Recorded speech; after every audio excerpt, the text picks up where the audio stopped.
Welcome back to the Ecosystem, and I'm here with another guest again to talk about the same usual things, where we talk about our ecosystem or some of the guys that are doing really good work within the Rwandan ecosystem, but obviously with the outlook of the entire continent, or not, why not the world?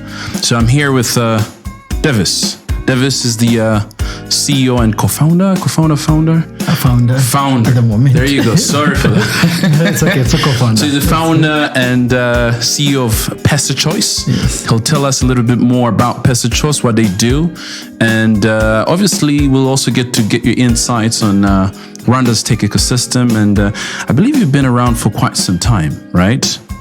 How many years? Around the block, 6 years. Wow. Okay. Yes. 6 years. That's quite a lot. Yeah. So tell us a little bit about that, and then So now let's just dive into it. So usually we call this the 10 Qs with now Davis, where we get to throw 10 questions at you, and then these are things you do on a day-to-day basis. Meaning, obviously, it's not going to be a problem really for you to respond to those, and obviously, we start with you introducing yourself to our viewers and what is it you do? Who is Davis?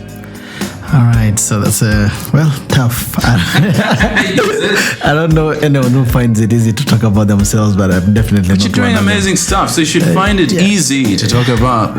Okay, I'll tell you a bit. So anyway, I'm Davis Nteziryayo. I'm a co-founder and now founder. We started 3 of us. That's why now it's founder, but it's now me. Now it's one person left. I see. The other 2 are just advisors at this stage. Of Pesa Choice, we are an HR-enabled fintech.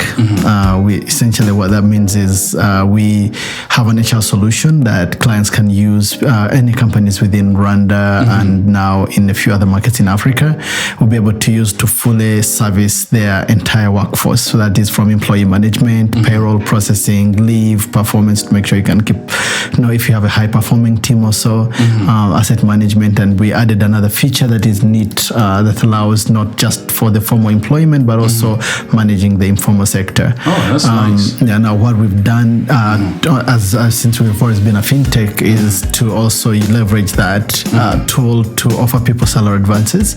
Okay. So we are also in an African continent where liquidity is a big challenge for everyone. Huge challenge. And we figured that as long as you're earning, you should be able to get access to your salary anytime you need it. You don't need to wait for payday. So besides work, earlier we were talking about your love, your dedication for football. Yeah. So tell us a little bit about you. Now, let's just put work aside.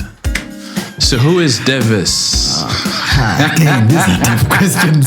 No, yeah. Well, work, it's hard to separate Davis and work from You've got to do it now. You've got to do it now. You've got to do it. I can tell you some very, very important. So, I'm a married man with 2 little girls. And lovely. First, those are like my first love. I have 3 women in my life, and 3 women. 3 women in my life. That comes off a bit wrong, but at least you put context to it. I have 3 beautiful women and incredible, my wife and my 2 little girls, and those are my first love. Those ones are one of the main reasons every day you gotta wake up and make sure that you put on your shoes and then go and do something. Yeah.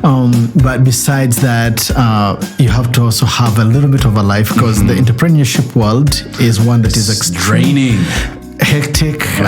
A lot of people crash, and you already know that why 9 out of 10 startups don't succeed is not because there was bad idea, just but the pressure's too much, and people burn out as well. So football, I love watching it and playing it. That's one thing that. What's your team? It's not gonna. If it's Man U, then we shut this down. No, there we are together. I'm an Arsenal diehard. Oh, lovely! Finally. No, but that's also not a good thing. We're doing well this season, yeah? That's good. Last night was good, 3-0. That's Europa League. We can't complain. Yeah. Honestly, we're doing good. I'm just looking forward to tomorrow. Is it tomorrow that we are playing Liverpool? Yes, it's tomorrow, yes. I believe. So looking forward to that. So you're an Arsenal fan? Oh, that big one, a huge one. Watch and play. I try to exercise. So there's a friend of mine last week had a very nice talk with my team, just like one of these inspirational talks to the team. And he told them, look, in life you have 3 balls. One is a rubber ball, the other 2 are glass balls. Okay. And he said your health, is a glass ball, your family is a glass ball, and your work is a rubber ball. I see. You can fail as an entrepreneur, or you can lose a job as an employee, but you can always find one. I see. But if you don't really take care of your health, a heart attack, that you don't reverse. That's a nice one.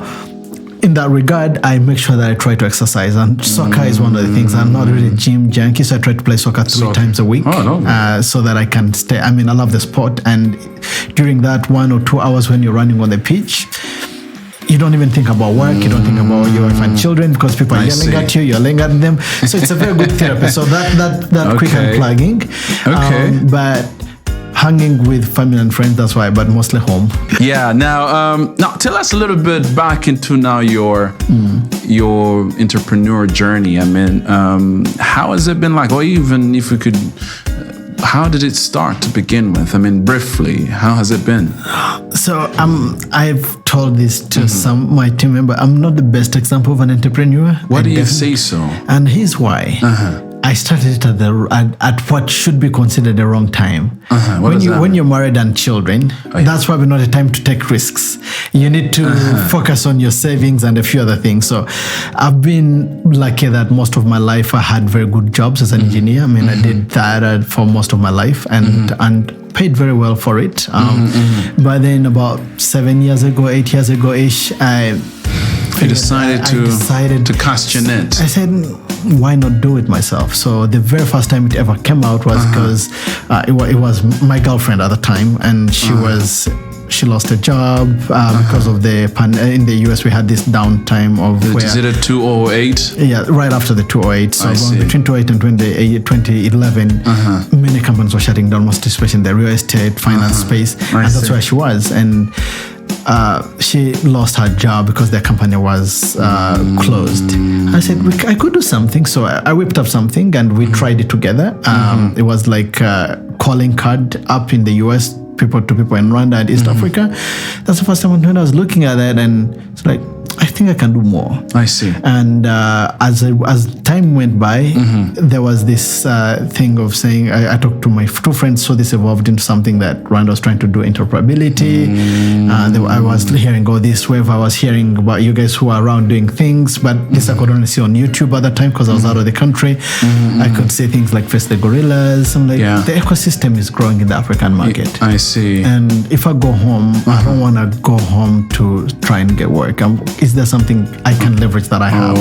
Can I do this on my own? I see. And that's how I started. And in between then until what we are now, there's a lot of trials and failures. Oh yeah. Definitely you've got to have those, which pretty much leads me to my following question, where you get to tell us top 2 biggest mistakes you've made as an entrepreneur, and maybe how you recovered from that. I mean, so my biggest mistake as an entrepreneur, and this topic, no one didn't share. You didn't help me. So I think it's not knowing when to quit. I think that's my biggest problem. Okay, is when we started the first company, and like first official company with my 2 co-founders, and we realized that the product we were doing at the time was too early to the market, at least for the African market. When I mean too early, the solution was a good solution,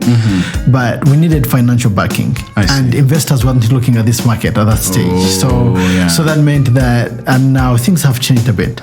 So at that time, we should have probably cut loose and said, let's start a whole new thing. I see. So that was probably the biggest, because you end up wasting about 3 years and change trying different things. And that's probably for me is my biggest. Interesting. Yeah. Now, what would you consider to be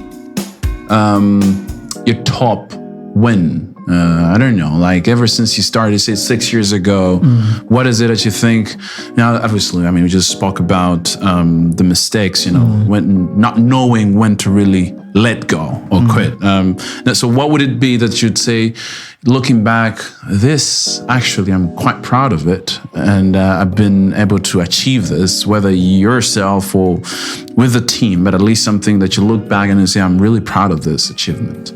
So for us, I think for me, what I would call the top win was besides the 3 women, obviously, because that's a huge win, isn't it? That one you don't have to talk about, because clearly there's a reason the's a smile on my face every day. And definitely. So whether you have a good or bad day, there's one constant thing that I'm happy to. No, that's true. You just gave me wife, my I just became a dad recently, so I can now relate, at least to some extent, I would say. Welcome. It's gonna get even better, so don't worry. Looking forward to it, man. Besides the sleepless nights, but the rest of it is really lovely. It's a bliss. If you loved comfort, I promise you wouldn't be an entrepreneur. That is one uncomfortable place. True. And I talked to a friend of mine before I even answer your question. A few years ago, he's a CEO of a Fortune 300 company.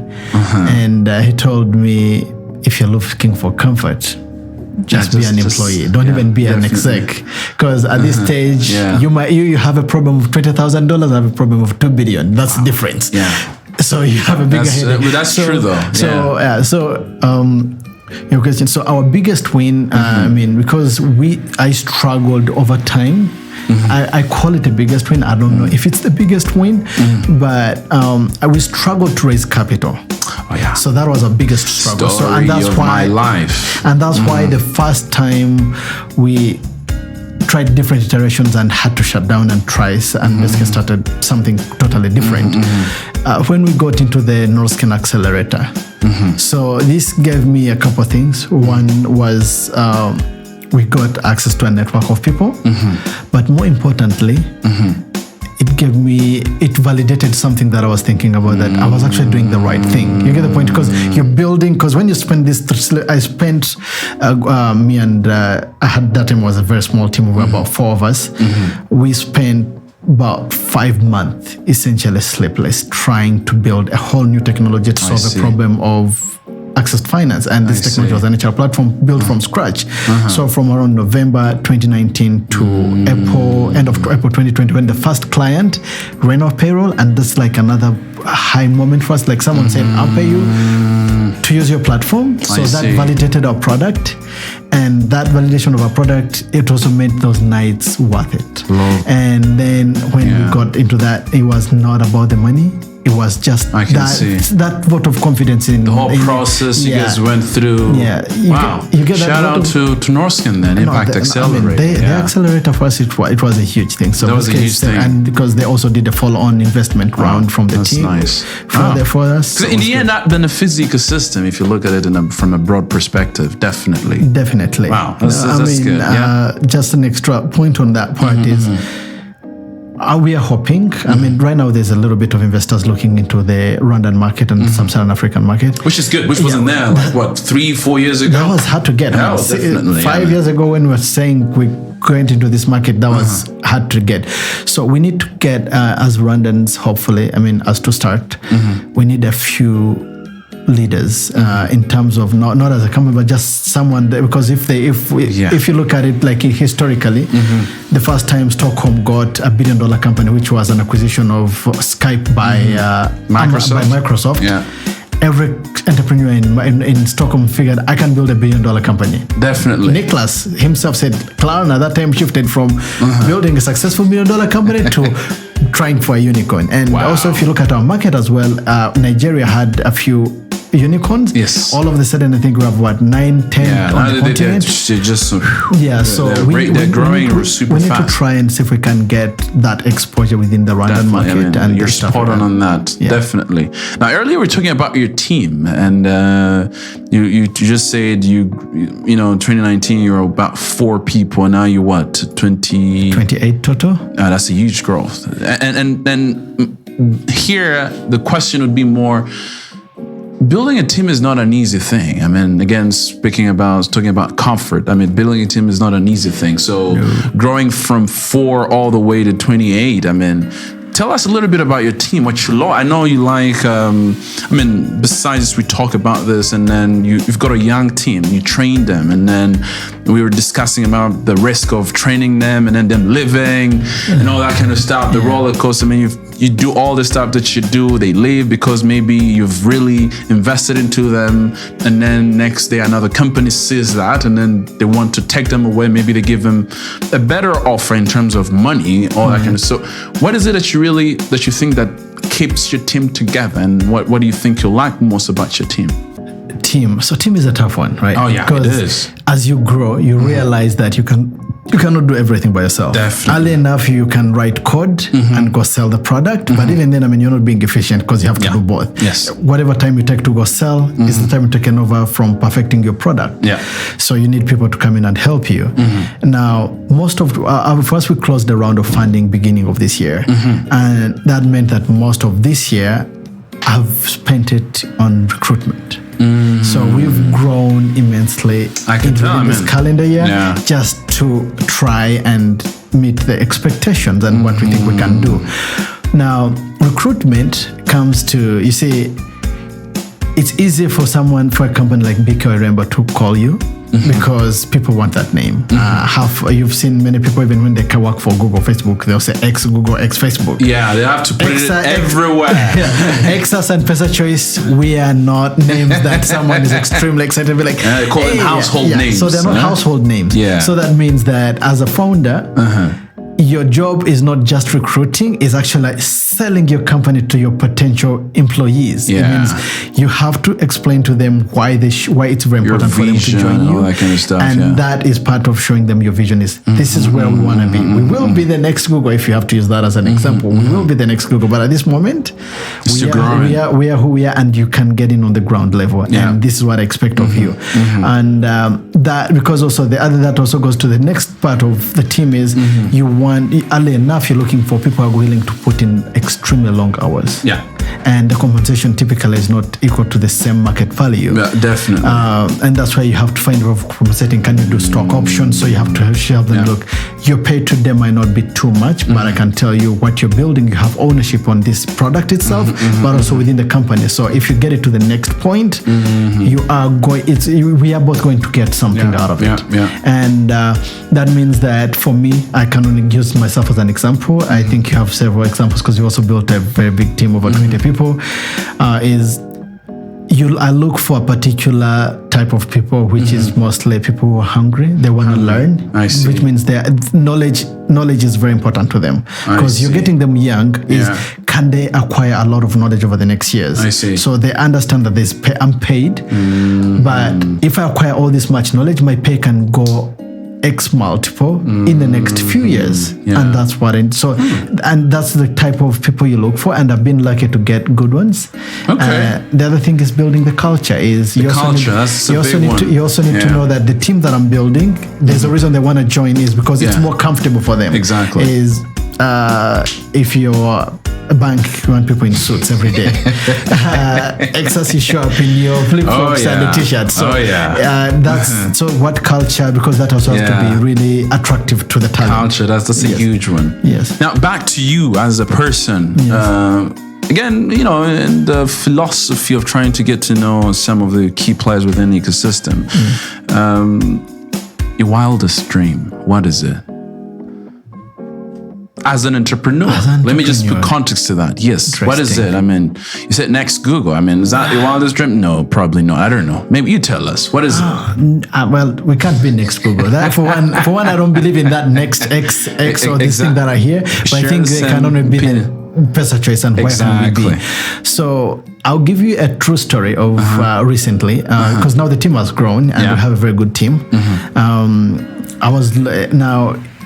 If you write code, you can write code, but a year later, what you wrote doesn't even matter anymore. For some reason, there's a lot of things that have been done. But now the team released a new website for us, and they said, this is a small thing. I mean, I can probably do it in my sleep. But I saw it and it was impressive. I was like, these guys went out, thought of what I've been saying, what they think the company is, and they took it. So my wildest dream is to see Pesa Choice when it's actually driven by the next generation, which is the people. And that can be a unicorn. That will be fine. That will be fantastic for everyone. Again, not just for us as Pesa Choice, but also to show that it's possible for us to build a unicorn. So that's the thing is, I mean, you're a sports guy. I can just give like a simple example in sports. When you get a money in Senegal, trust me, there's 10 other kids in that market now that are saying, I want to be the next money. Yeah, I want to be the next. And it's a source of inspiration. So can we actually lead? Can we inspire the next generation? That's a good one. Interesting. Now, let's talk to the entrepreneurs out there watching us and then maybe listening. Maybe they also want to, to cast their net into this, big ocean called entrepreneurship. What would you say the top 2 do's and the top 2 don'ts? Wow, man, this question I need to do research in my own head to try and get the right answer. When you come here, man, we just, because these are things you've been doing for the last, 6+ years. So tell us, somebody watching us is like, tomorrow I want to go to RDB, open up a company or whatever. Maybe they're thinking about it.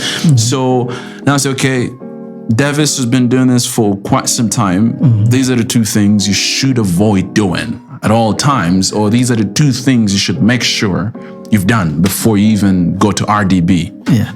So top 2 do's, in my opinion, is small steps, which is basically increment or improvement.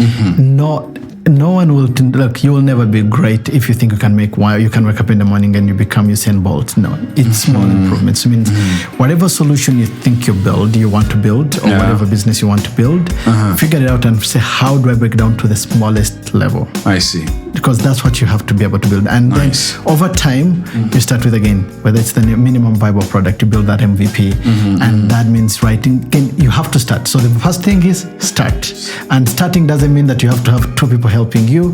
Just start with yourself. That's the first number 1 that I feel I would advise an entrepreneur who's thinking about it is that one is start. Then second is you gotta be able to block the noise. That isn't from your own self, because you're gonna fail more than you succeed, and you're going to hear it. And this is cliche that you're going to hear it more than you can, that it won't work. I see. And this is from investors. You can go to people you want to give them and be like, look, you've done something so great, but can you do it across Africa? Why not? When they're like, well, you did it in Rwanda, it's easy. No. The fact that you actually did it, it ain't easy. Because if it was easy, everyone would be doing it. So that's it. So be able to block. If you truly believe you're building it, do. And then to attach that, of course, you always have to have the right support system. And some of us, some people won't, some people may.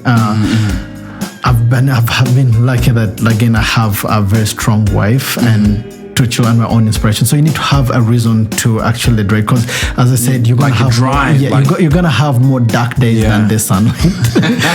So you're scaring them off, man. That's what you're doing. Someone has to give them the truth, because the thing is, but that's true. Though. It's not easy. I mean, if you again, what's not to do is. From what you're saying, what's not to do is expecting instant success. So don't. The reason I say that's what's not you should is, I'm gonna build a system. So I think you probably went through this. I can tell you from my own self. When you start building a business and you start looking at you do a bit of research and you're saying, this is what I'm gonna do and this is the market size or this thing, you can count the dollars in your head. You can count the money. You're like, I can do this. But then you don't realize. Then it can be a walking calculator. So you already. That's why you always, every time you're, whether it's a pitch deck or an interview, you can throw these numbers out of your head. Like, we have 1.1 billion people, 600 million people have employment. If you even if you reach 1% of that, that this is X number of, but it doesn't always translate that. Same way when you hire a financial advisory firm and they create for your business model, and all these things look like in the next 2 years you're good to go. But then, not to do is, even if you get any little success just by building the product, the customer pays you to use it, which is really, really satisfying feeling, at least for me. Don't sleep on it. Now build it again. Continue. So that's the other not to do. Okay. Yes. Okay, lovely. Now, again, we'd like to know, this Pesa Choice is what we're doing. But still, you've been an ecosystem, so you know what not everybody is doing, but at least you know a few people that are working on things you would consider as really amazing stuff, be it for our community as Rwanda, but looking at the continent, from a broader perspective. So I want you to do a bet. Like, tell us the top 3 companies you would bet on. Let's say tomorrow you put off your Pesa Choice hat, then you add on your VC hat. It's like, these are the companies, man, I think they're onto something. And the rule is, You exclude Pesa Choice, you exclude Exos. So what other companies you're seeing out there in the Rwandan ecosystem that you think they're onto something? Top 3. Well, this one I have to go to research, but come on, I think off the top of your head. I think I won't give you 3, unfortunately, and I'll tell you my reason why. If I put on my VC hat, I'll not invest in a company. I'll invest in a person. Okay. That's just me. Because it's an interesting turn of things. Okay. And here's my reason again for that. Early enough, the question is, if I put my money on a particular company, is the CEO going to battle and fail more than he succeeds and actually don't give up on me? That's the first thing that I need to do. And the reason I say that also, the reason I say I put it on an individual is, African problems will have to be solved by Africans. We have to genuinely say we will need help from foreign investments and even foreigners who come here and actually provide solutions into this market, which we have quite a bit of number in the African continent. Is me, I'm going to invest in the person that actually. So I need to find the right entrepreneur. So what are those people you're basing on? I don't know yet. That's the thing. Because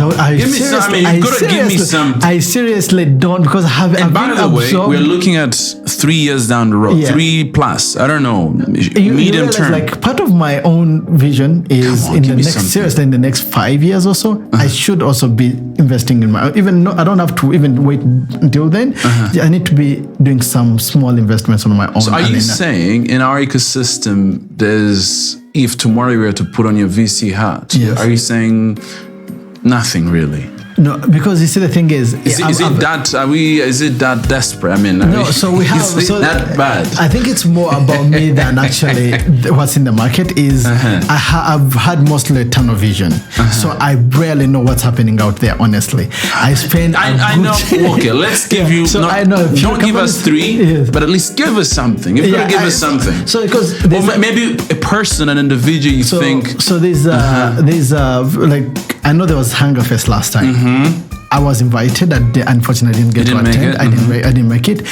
They had some good companies, but I didn't even get the chance to see each one of them. And that's why I said it would be very unfair for me to judge from a pool of maybe 2 that I know, rather than. It's okay, man. No, that won't be. There's a disclaimer. We give them a disclaimer. It's like, guys, this is just a personal opinion. Davis giving his personal opinion, but you've got to give us something. We won't let you off the hook, Davis. No, my personal opinion will have to be based on having a good number of companies. At least a sample size of 5. I honestly don't. Just give us one.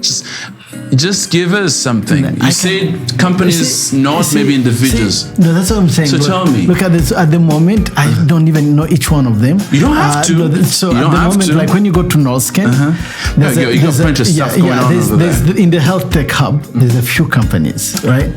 But I don't know each one of them. That's the problem. You don't have to know each one of them. No, not even a few. But I think if I was a betting man, I would definitely bet on health tech, because in sub-Saharan African market, health tech, it's a huge. So give us one. Just give us one. I just don't know any. That's the thing. Any that you come on, Davis, don't make this. Just any that you came across, any. I know it might not necessarily be conclusive in terms of like, did you do like a complete screen? No, but just give us one. Like one that you came across, maybe you were walking down the stairs or whatever, and then you came across something, you heard something, or you watched something. I don't know, whatever it is that happened. There's a company that's doing something circular economy. Okay. What does that even mean? Circular economy. There's bestsellers. So circular economy, basically, it's a lot of things. It's a lot about like how do we reuse what's around us, mostly to save the planet. I think it's mostly because that's also stuff. And the reason I would say as a betting man, I would probably take a bet on those 2 companies. The one is doing something in circular economy, and someone that's doing in that is.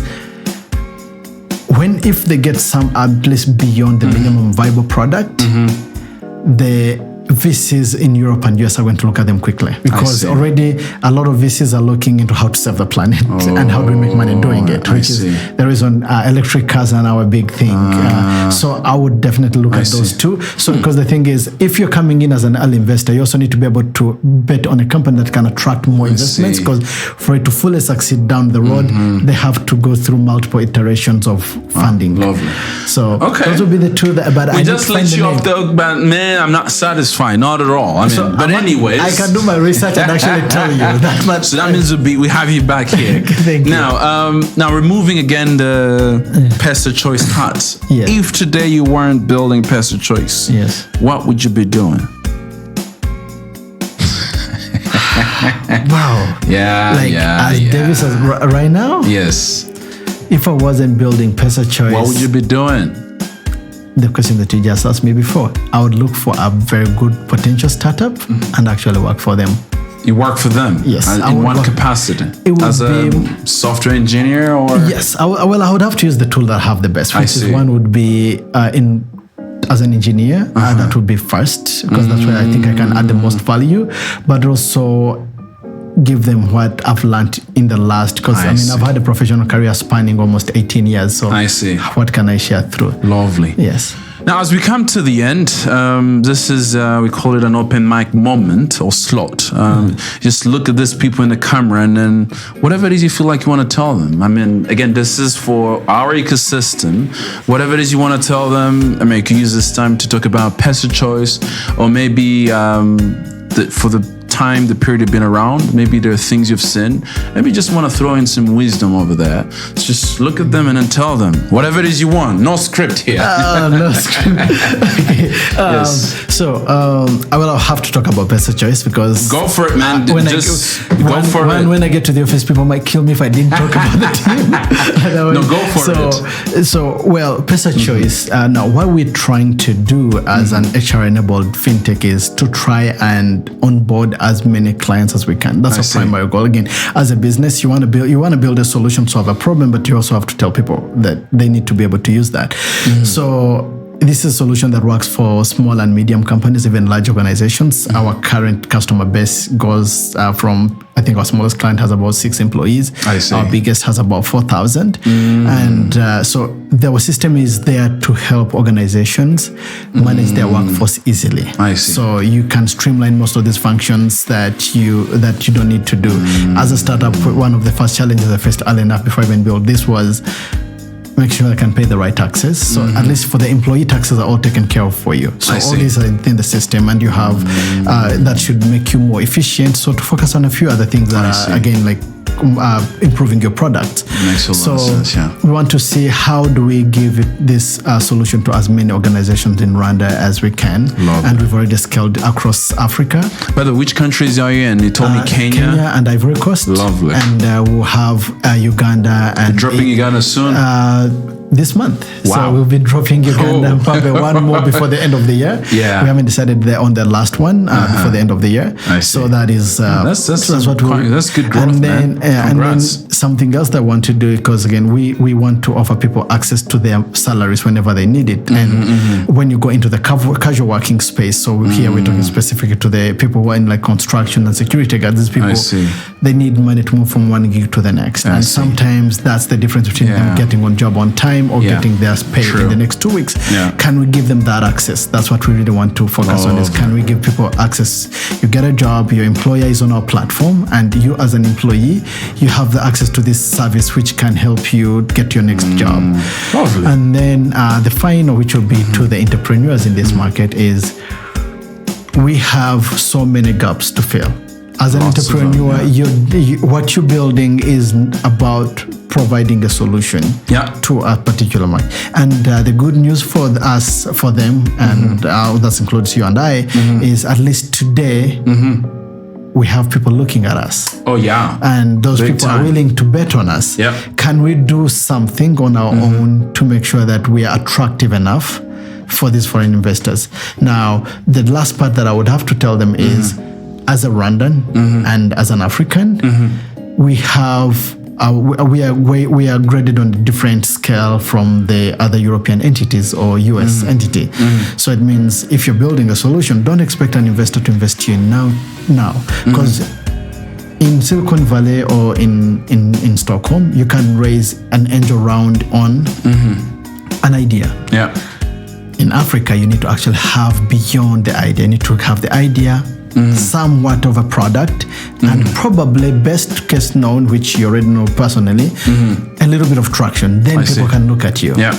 So that means that to the entrepreneurs that we have in this market, that you have a long journey to cover before you can be able to raise capital. And so don't give up. Just know that it's there. The question is, am I willing to do the work to get there? Yeah. Yes. Wow. Lovely. Okay, there you have it, folks. Thanks for watching. And until next time, peace out. Thank you.